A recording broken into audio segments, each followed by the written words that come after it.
आप सभी को नमस्कार। आज मैं आप सभी के समक्ष एक पौराणिक कथा लेकर आई हूँ कि भोलेनाथ ने काटी हनुमान जी की पूंछ।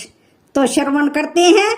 यह बात रामायण काल के उस समय की है जब प्रभु श्री राम ने सागर पर सेतु का निर्माण करने से पहले भगवान शिव की पूजा करने की सोची। दरअसल महादेव को भगवान राम अपना आराध्य मां देवता मानते हैं। उन्होंने निश्चय किया कि वह सागर के संगम पर भगवान शिव के शिवलिंग की स्थापना करेंगे।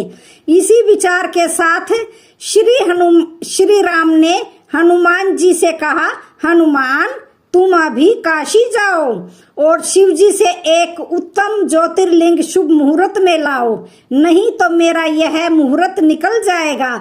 जो आज्ञा प्रभु। श्री राम की आज्ञा पाकर वीर हनुमान राम का नाम जपते हुए हवा में उड़ते हुए काशी के लिए निकल गए और कुछ ही देर में काशी पहुंच गए। वहां पहुंचकर उन्होंने महादेव को प्रणाम किया। महादेव ने पूछा, हनुमान आज काशी कैसे आना हुआ? फिर हनुमान जी ने उन्हें सारी बात बताई। महादेव ने भी राम काज के लिए बिना विलंब किए हनुमान जी को 2 शिवलिंग प्रदान किए। शिवलिंग लेकर हनुमान जी हवा में उड़ते हुए भगवान राम की ओर प्रस्थान करने लगे, लेकिन उन्हें आने में काफी देर हो गई। शुभ मुहूर्त बीत ना जाए इस कारण श्री राम ने बालू से ही शिवलिंग बनाकर तैयार कर लिया और सेतु के एक छोर पर स्थापित कर दिया और सभी ऋषि मुनियों का पूजन कर उन्हें विदा कर दिया। उधर से शिवलिंग लेकर लौट रहे हनुमान जी ने जब ऋषि मुनियों को लौटते हुए देखा तो हनुमान जी ने उनसे पूछा, हे ऋषिवर आपने किसकी पूजा की है? तब उन्होंने बताया, हे हनुमंत श्री राम जी ने शिवलिंग की आराधना और स्थापना कर हम लोगों की पूजा की है। हनुमान जी बोले, क्या शिवलिंग की स्थापना? ऋषि बोले, हाँ, बालू के बनाए हुए शिवलिंग की स्थापना। क्या बालू के शिवलिंग? इसका मतलब प्रभु श्री राम ने व्यर्थ ही मुझे काशी भेजा और शिवलिंग लाने को कहा। यह बात जानकर हनुमान जी बहुत क्रोधित हो गए और क्रोधित होकर हनुमान जी श्री राम के पास पहुँचे, जहाँ क्रोध में आकर दोनों पैरों को जोर से जमीन पर पटका और श्री राम से कहने लगे, हे प्रभु आपने मेरा उपहास क्यों किया? यदि आपके मन में बालू से ही शिवलिंग बनाना था तो मुझे बेकार ही काशी में क्यों भेजा? यह देखिए मैं काशी से 2 शिवलिंग लाया हूँ, एक आपके लिए और एक अपने लिए। अब मैं इनका क्या करूँ? प्रभु राम ने बड़े ही विनम्र स्वर में कहा, आपका कहना सत्य है, किंतु शुभ मुहूर्त बीता जा रहा था और इसके अलावा हमारे पास कोई उपाय नहीं था। अच्छा, फिर भी तुम चाहते हो तो मेरे पास एक उपाय है। अगर तुम मेरे द्वारा बनाए हुए बालू के शिवलिंग उखाड़ कर फेंक दो तो मैं तुम्हारे द्वारा लाए हुए काशी के शिवलिंग को यहाँ पुनः स्थापित कर दूंगा। हनुमान जी बोले, बस यह काम तो मेरे बाएं हाथ का है, अभी देखिए प्रभु आप मेरा कमाल। हनुमान जी ने अपने बाएं हाथ से शिवलिंग को उठाने का प्रयास किया, लेकिन वह असफल रहे। फिर उन्होंने अपने दोनों हाथों से शिवलिंग हटाने का प्रयास किया, लेकिन वह फिर असफल रहे। अंत में उन्होंने उस बालू के शिवलिंग को अपनी पूंछ से लपेटा और जोर से हिलाया, लेकिन फिर भी वह शिवलिंग नहीं टूटा। तभी एकाएक उस शिवलिंग में से इतना तेज प्रकाश निकला कि उससे हनुमान जी की पूंछ कट गई और वह दूर जाकर मूर्छित होकर जमीन पर गिर पड़े। यह दृश्य देखकर वहां उपस्थित सभी वानर जोर जोर से हंसने लगे। फिर हनुमान जी उठे और दोनों हाथों से प्रभु से माफी मांगने लगे, हे प्रभु मेरे द्वारा की गई भूल को क्षमा करें। श्री राम ने उनसे कहा, हनुमान महादेव की शक्ति के आगे दुनिया में कोई नहीं जीत सकता। अब आप मेरे द्वारा स्थापित किए गए शिवलिंग के दाईं ओर जाइए और वहां काशी से लाए हुए शिवलिंग की स्थापना कर दीजिए। हनुमान जी शिवलिंग के सामने हाथ जोड़कर बोले, सत्य है प्रभु, हमें क्षमा करना महादेव। श्री राम के कहे अनुसार हनुमान जी ने उस शिवलिंग की स्थापना कर दी।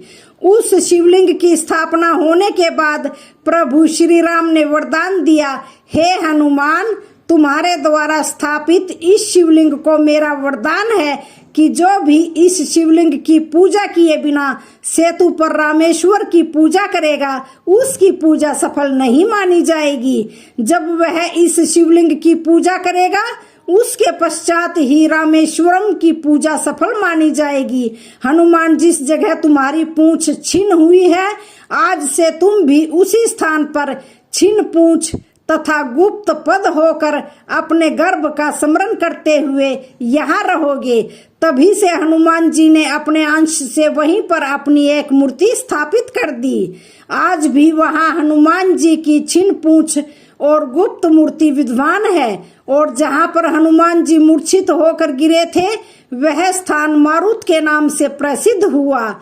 इसके साथ ही प्रभु श्री राम ने भी अपनी एक मूर्ति वहां पर स्थापित की, जो सेतु माधव के नाम से अभी भी वहां पर मौजूद है। इसके पश्चात प्रभु श्री राम ने उस छिन्न पूंछ को छूकर वापस से हनुमान जी से जोड़ दिया था। ऐसी भी मान्यता है कि पूंछ से लपेटे जाने के कारण रामेश्वरम का मस्तक कुछ दब गया था, तब से वह शिव मस्तक अभी भी वैसे ही चपटा है। रामेश्वरम हिंदुओं का एक पवित्र तीर्थ है। यह तमिलनाडु के रामनाथपुरम जिले में स्थित है। यह तीर्थ हिंदुओं के चारों धामों में से एक है। हनुमान जी के बारे में 10 अनसुनी रोचक बातें। कलयुग में भवसागर को पार लगाने वाले 2 ही हैं, नाम चाहे कृष्ण कहो या राम। रामदूत हनुमान जी इन दोनों के ही सेवक हैं। ये 2 नहीं, असल में एक ही हैं। हनुमान जी को बलशालियों में सर्वश्रेष्ठ माना गया है। इस संपूर्ण ब्रह्मांड में उनके आराध्य और आराध्य के भक्तों के सिवाय उन्हें कोई झुका नहीं सकता। तो आइए जानते हैं महावीर हनुमान जी के संबंध में 10 अनसुनी बातें। क्यों प्रमुख हैं देव हनुमान? श्री राम की आज्ञा से हनुमान जी एक कल्प तक इस धरती पर रहेंगे। एक कल्प में चारों युग के कई चक्र होते हैं। हनुमान जी 4 कारणों से सभी देवताओं में श्रेष्ठ हैं। पहला कारण यह है कि सभी देवताओं के पास अपनी अपनी शक्तियां हैं। जैसे विष्णु जी के पास लक्ष्मी, महेश जी के पास पार्वती और ब्रह्मा के पास सरस्वती। हनुमान जी के पास खुद की शक्ति है। वे खुद की शक्ति से संचालित होते हैं। दूसरा कारण यह है कि वे इतने बलशाली होने के बावजूद ईश्वर के प्रति पूर्ण रूप से समर्पित हैं। तीसरा यह है कि वे अपने भक्तों की सहायता तुरंत ही करते हैं। चौथा यह है कि वे आज भी सशरीर हैं। इस ब्रह्मांड में ईश्वर के बाद यदि कोई एक शक्ति है तो वह है हनुमान जी। महावीर विक्रम बजरंगबली के समक्ष किसी भी प्रकार की मायावी शक्ति ठहर नहीं सकती। नंबर 2, भक्तों को दिए दर्शन। हर युग और हर समय में उन्होंने श्री राम, श्री कृष्ण या अपने भक्तों को दर्शन दिए हैं। भीम और अर्जुन ने द्वापर युग में हनुमान जी के दर्शन किए थे। वहीं कलयुग में तुलसीदास जी, समर्थ रामदास, भक्त माधव दास, नीम करोली बाबा, राघवेंद्र स्वामी आदि कई लोगों ने उनके साक्षात दर्शन किए हैं। नंबर 3, गंधमादन पर्वत। कहते हैं कि हनुमान जी नेपाल तिब्बत सीमा पर स्थित गंधमादन पर्वत पर रहते हैं और वे वहां पर रहते हैं जहां पर रामायण का पाठ होता है। जगन्नाथपुरी की रक्षार्थ वे वहां पर भी विराजमान हैं। नंबर 4, हनुमद रामायण। सर्वप्रथम श्री राम की कथा भगवान श्री शंकर जी ने माता पार्वती जी को सुनाई थी। उस कथा को एक कौवे ने भी सुन लिया। उसी कौवे का पुनर्जन्म काकभुशुंडी के रूप में हुआ था। काकभूषुंडी ने भगवान गरुड़ को कथा सुनाई थी, परंतु वाल्मीकि रामायण से पहले हनुमान जी ने रामायण को एक शिला पर लिख दिया था। हनुमान ने एक शिला पर अपने नाखूनों से लिखी थी। यह हनुमद रामायण के नाम से प्रसिद्ध है, परंतु बाद में उन्होंने वाल्मीकि जी की निराशा को देखते हुए इसे समुद्र में फेंक दिया था। नंबर 5, हनुमान जी के गुरु। मतंग ऋषि के शिष्य थे हनुमान जी। हनुमान जी ने कई लोगों से शिक्षा ली थी। सूर्य, नारद के अलावा एक मान्यता अनुसार हनुमान जी के गुरु मतंग ऋषि भी थे। मतंग ऋषि शबरी के भी गुरु थे। कहते हैं कि मतंग ऋषि के आश्रम में ही हनुमान जी का जन्म हुआ था। नंबर 6, हनुमान जी के खास नाम। हनुमान के पिता सुमेरु पर्वत के राजा केसरी थे तथा उनकी माता का नाम अंजना था, इसलिए उन्हें अंजनी पुत्र कहा जाता था। उन्हें वायु देवता का पुत्र भी माना जाता है, इसलिए इनका नाम पवन पुत्र हुआ। उस काल में वायु को मारुत भी कहा जाता था। मारुत अर्थात वायु, इसलिए उन्हें मारुति नंदन भी कहा जाता है। उन्हें शंकर सुवन भी कहा जाता है, अर्थात शंकर जी के पुत्र। इंद्र के वर्ज से हनुमान जी की हनु टूट गई थी, यानी ठोडी टूट गई थी, इसलिए तब से उनका नाम हनुमान हो गया। व्रज को धारण करने वाले और व्रज के समान कठोर अर्थात बलवान शरीर होने के कारण उन्हें व्रजांग बली भी कहा जाने लगा। नंबर 7, हनुमान और राम जी का युद्ध। भगवान राम का अपने भक्त हनुमान से भी युद्ध हुआ था। गुरु विश्वामित्र के अनुसार भगवान राम को राजा ययाति को मारना था। राजा ययाति ने हनुमान से शरण मांगी। हनुमान ने राजा ययाति को वचन दे दिया। हनुमान ने किसी तरह के अस्त्र शस्त्र से लड़ने के बजाय भगवान राम का नाम जपना शुरू कर दिया। राम ने जितने भी बाण चलाए सब बेअसर हो गए। विश्वामित्र हनुमान की श्रद्धा भक्ति देखकर हैरान रह गए और भगवान राम को इस धर्म संकट से मुक्ति दिलाई। नंबर 8, ब्रह्म शस्त्र है हनुमान जी पर बेअसर। हनुमान जी के पास कई वरदानी शक्तियां थी, लेकिन फिर भी वे बगैर वरदानी शक्तियों के भी शक्तिशाली थे। ब्रह्मदेव ने हनुमान जी को 3 वरदान दिए थे, जिनमें उन पर ब्रह्म अस्त्र बेअसर होना भी शामिल था, जो अशोक वाटिका में काम आया। नंबर 9, हनुमान जी को मिला जब मृत्यु दंड। ऐसी भी मान्यता है कि भगवान राम जब सिंहासन पर विराजमान थे, तब नारद मुनि ने हनुमान जी से विश्वामित्र को छोड़कर सभी साधुओं से मिलने के लिए कहा।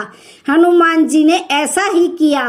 तब नारद मुनि विश्वामित्र के पास गए और उन्होंने उन्हें भड़काया।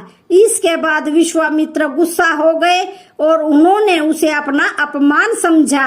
भड़कते हुए वे श्री राम के पास गए और उन्होंने श्री राम से हनुमान को मृत्यु दंड देने की सजा को कहा। श्री राम अपने गुरु विश्वामित्र की बात कभी नहीं टालते थे। उन्होंने बहुत ही दुखी होकर हनुमान पर बाण चलाए, लेकिन हनुमान जी राम का नाम जपते रहे और उनको कुछ भी नहीं हुआ। राम को अपने गुरु की आज्ञा का पालन करना ही था, इसलिए भगवान श्री राम ने हनुमान पर ब्रह्म अस्त्र चलाया, लेकिन आश्चर्यजनक रूप से राम नाम का जप कर रहे हनुमान को ब्रह्म अस्त्र भी कुछ नहीं बिगाड़ पाया। यह सब देखकर नारद मुनि विश्वामित्र के पास गए और उन्होंने अपनी भूल स्वीकार की। नंबर 10, माता जगदम्बा के सेवक हनुमान। राम भगत हनुमान जी माता जगदम्बा के सेवक हैं। हनुमान जी माता के आगे आगे चलते हैं और भैरव जी पीछे पीछे। माता के देश भर में जितने भी मंदिर हैं, वहाँ उनके आसपास हनुमान और भैरव के मंदिर जरूर होते हैं। हनुमान की खड़ी मुद्रा में और भैरव का कटा सिर होता है। कुछ लोग उनकी यह कहानी माता वैष्णो देवी से जोड़कर देखते हैं। भगवान श्री राम और माता दुर्गा की कृपा चाहने के लिए हनुमान जी की भक्ति जरूरी होती है। हनुमान जी की शरण में जाने से सभी सुख सुविधाएं प्राप्त होती हैं। इसके साथ ही जब हनुमान जी हमारे रक्षक हैं, तो हमें किसी भी अन्य देवी देवता, बाबा, साधु, पीर, फकीर, ज्योतिष आदि की बातों में भटकने की बिल्कुल भी जरूरत नहीं है। धर्म की स्थापना और रक्षा का कार्य 4 देवों के हाथों में है, दुर्गा, भैरव, हनुमान और श्री कृष्ण। तो आज की वीडियो का यहीं पर समापन होता है। वीडियो अच्छी लगे तो चैनल को लाइक, शेयर, सब्सक्राइब जरूर करें। धन्यवाद।